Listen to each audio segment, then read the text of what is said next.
Ça, c'est les 10 livres que j'ai lus au mois d'avril et aujourd'hui, je t'en parle. J'ai commencé par Au bord du Gange de Rabindranath Tagore. Ça, c'est quelques nouvelles d'un des plus grands auteurs indiens. Et j'ai notamment été vraiment très choqué par l'histoire d'un homme qui va emmurer un enfant pour garder son trésor dans l'autre monde. Glaçant. Très bon. Ensuite, j'ai lu La Cour maudite de Ivo Andrić. Alors Ivo Andrić, c'est le prix Nobel de littérature 1961. Et La Cour maudite, c'est une prison à Istanbul où atterrit notre narrateur. Et dans cette cour, il va se passer plein de choses, il y a plein d'histoires qui s'entremêlent, c'est vraiment une plume à lire. Ensuite, je suis passé par ce qui va être peut-être un des plus gros livres de cette année. C'est Mon vrai nom est Elisabeth de Adélion. C'est une enquête sur son arrière-grand-mère qui est prétendue folle. Mais Adélion, elle se demande, et si ma grand-mère était juste trop libre pour l'époque? J'ai vraiment rien envie de vous spoiler, mais je vous défie de ne pas le lire en 2 jours. Ensuite, j'ai lu une monographie sur Emma Reyes. C'est une peintre colombienne avec un art qui parle bien de ses origines et qui a toujours défendu que l'artiste doit parler de là où il vient. Vraiment une magnifique découverte. Ensuite, j'ai lu La saison des papillons noirs de Priscilla Morris. Alors ça, c'est l'histoire d'une femme seule qui est coincée dans le siège de Sarajevo. Et dans ce livre, il est un peu question de l'horreur du conflit,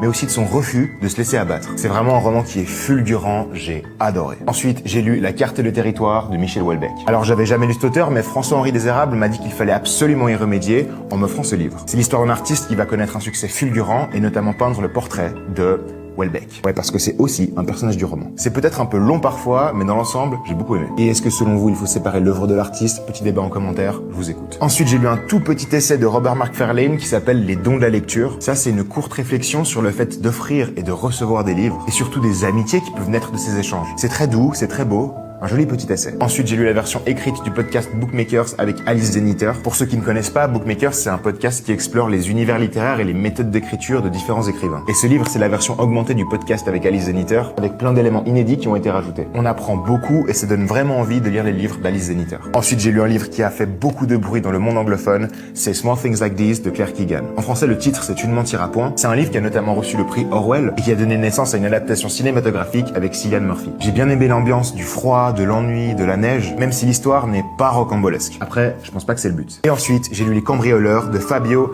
Viscogliosi. C'est l'histoire de 4 adolescents qui décident de braquer le bureau d'une agence de publicité. Donc ils trouvent du cash et quelques autres petites choses à voler, mais ils sont bien embêtés quand ils trouvent des dessins inédits de certains grands artistes du siècle dernier. Donc la question, ça sera comment est-ce qu'on profite d'un tel butin quand on est jeune, bête et complètement dans l'illégalité. C'est très frais, c'est très drôle, je le recommande vivement. Et toi, c'est quoi ta meilleure lecture récente ?